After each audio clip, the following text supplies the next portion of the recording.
Bonjour les amis, alors la relocalisation est-elle un énorme danger? Le cas L'Oréal et LVMH, alors c'est un thème extrêmement intéressant, on parle beaucoup de relocalisation, de fermer les frontières, de taper sur la Chine, sur l'Asie, etc. Ils nous volent nos emplois, etc. Et je pense qu'en fait il y a une grosse méconnaissance sur le plan du commerce international.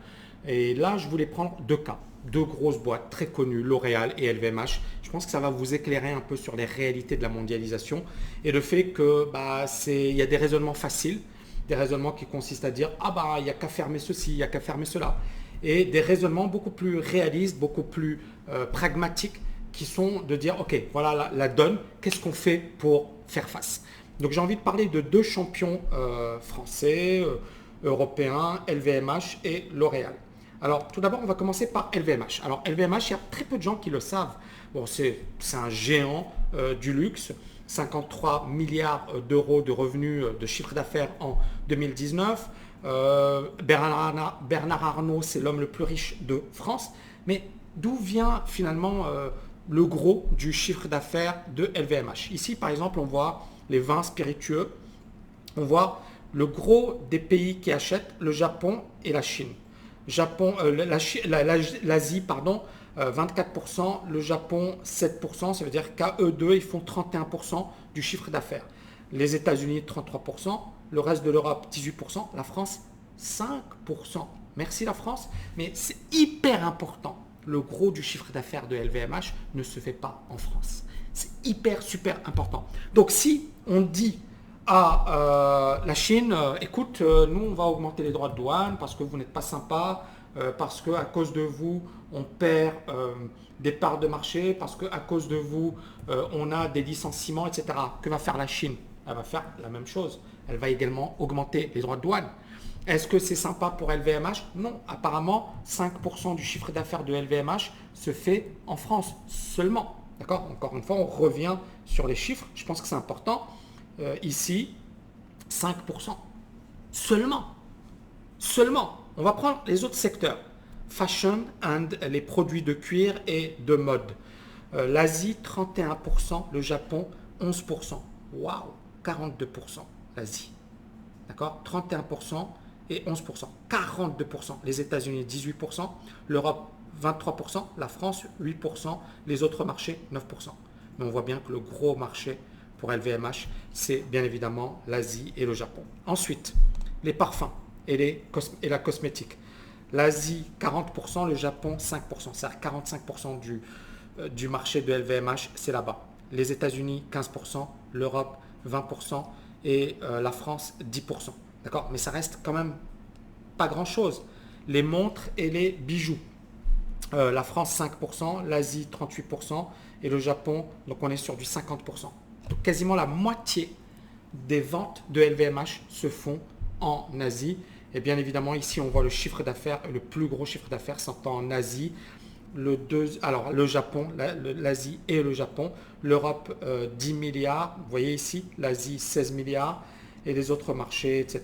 Donc ici, il y a quand même pas mal de chiffres extrêmement intéressants. Le deuxième géant, c'est L'Oréal. Alors L'Oréal, idem, c'est une grosse boîte. Ils font 30 milliards d'euros de ventes. Et les zones géographiques, vous voyez, l'Asie-Pacifique, 32%. L'Amérique du Nord, 25%. L'Europe, 6%. L'Europe de l'Est, pardon. L'Afrique, 2%, 2,3%. L'Amérique latine, 6%. Et puis, bien évidemment, l'Europe de l'Ouest, 27,7%. Le plus gros marché, c'est l'Asie. De loin. D'accord? Ensuite, et ça, pour moi, ça va vous bluffer. La croissance de L'Oréal aux États-Unis, elle est de moins 0,8% en 2019. La croissance de L'Oréal en Europe, plus 1,8%, l'Europe de l'Ouest. La croissance de L'Oréal en Asie, regardez bien. Patience, patience, patience, on y va. Plus 25%. C'est le marché qui croît le plus. Et ils le disent ici.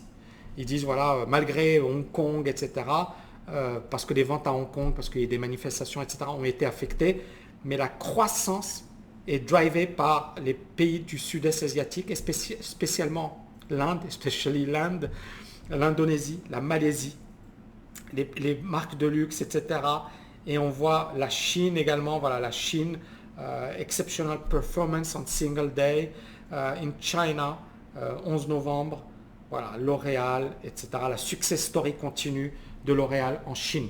Alors bien évidemment, certaines personnes vont dire, Tammy, tu es un mondialiste, Tammy, tu es payé par les multinationales. Ok, très bien. C'est juste une question de perspective. C'est-à-dire qu'un groupe, il a des marchés. Et puis, bien évidemment, la France importe également. D'accord?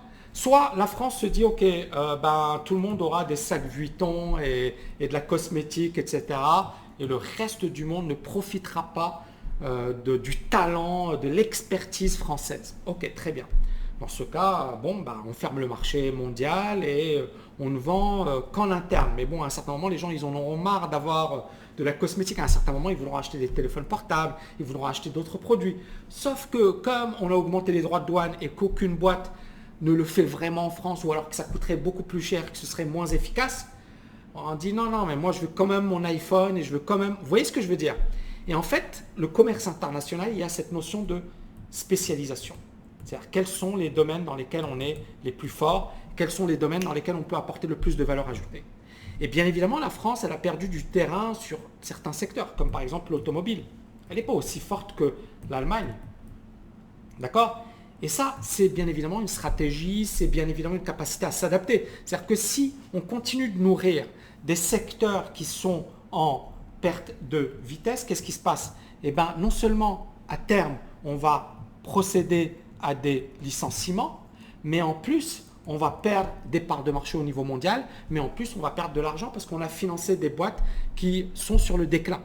Par contre, si l'argent est utilisé efficacement, c'est-à-dire sur des secteurs de pointe, sur des secteurs qui ont un potentiel, sur des secteurs qui vont croître et qui vont permettre effectivement d'en faire bénéficier tout le monde. C'est génial. Maintenant, le problème de ce type de stratégie, c'est quoi? C'est que bien évidemment, il y a des licenciements, c'est que bien évidemment, il y a des gagnants et des perdants, malheureusement, et c'est que bien évidemment, c'est un travail qui se fait sur les mentalités et sur l'éducation.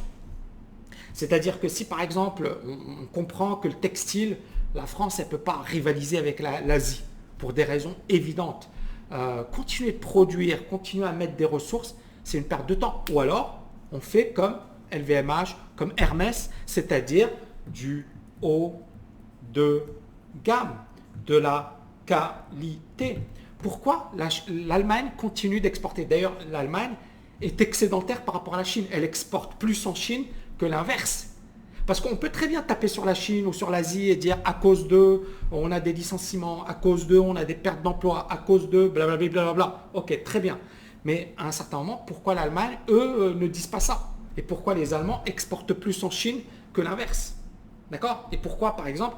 Parce qu'ils sont dans le domaine de la qualité. Et d'ailleurs, on le voit bien, la mode, dans le domaine de la cosmétique, la France, elle est au top niveau. Et elle exporte, etc.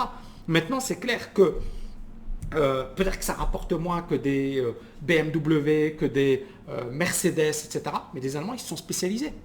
Et c'est ça ce qu'il faut comprendre, c'est que dans la mondialisation actuelle, et ça s'applique à tous les pays, c'est-à-dire soit tu veux soutenir des activités qui n'ont pas de potentiel, soit tu acceptes à un certain moment de souffrir, parce que c'est ça, c'est, je sais pas moi, tu veux maigrir, tu dois faire des sacrifices.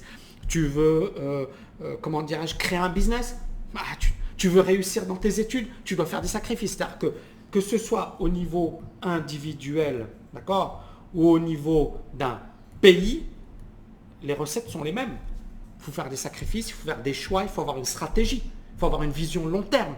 C'est la même chose. Sauf qu'un pays, ce n'est pas un individu, mais la logique est toujours la même.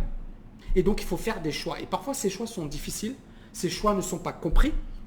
Et surtout, quand on a un appauvrissement, surtout quand on a des inégalités qui augmentent, surtout quand on... Mais en même temps, le seul problème de ce raisonnement que je viens de tenir, c'est que la solution, c'est pas de dire on arrête d'exporter, on ferme les douanes, on sort de la zone euro parce que c'est une cata, etc.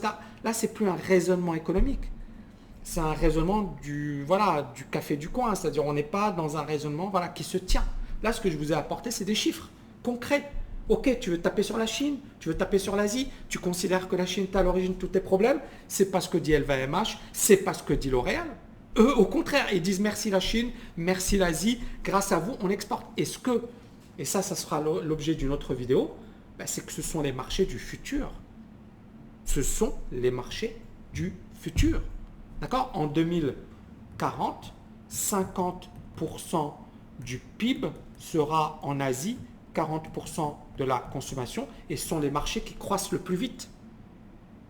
Et L'Oréal, LVMH l'ont constaté. C'est là où il y a du business. C'est le gros de leur business. Donc, j'espère que cette vidéo, elle vous a permis de comprendre un peu mieux les enjeux. Bien sûr, encore une fois, donnez-moi votre avis, mettez-moi un commentaire. Mais le but, encore une fois, c'est de démystifier tout ça et d'arrêter avec des théories farfelues ou des arguments qui ne tiennent pas la route parce qu'on pense que ça va régler les problèmes, mais ça ne va que les aggraver et j'espère que vous l'avez reprouvé avec ces faits concrets. Il n'y a rien de... Tout ça, vous pouvez le trouver, ce sont des données publiques. Vous allez sur le site de L'Oréal, vous allez sur le site de LVMH, vous voyez c'est quoi leur chiffre d'affaires, où est-ce qu'ils vendent le plus. Est-ce que L'Oréal vend le plus en France ou en Asie? Et vous aurez la réponse. Et je pense que vous, si vous êtes un minimum intelligent, vous pourrez tirer vous-même les conclusions. J'espère que vous avez kiffé cette vidéo. N'oubliez pas de la liker et de la partager. Je vous dis à bientôt. Ciao, ciao, ciao.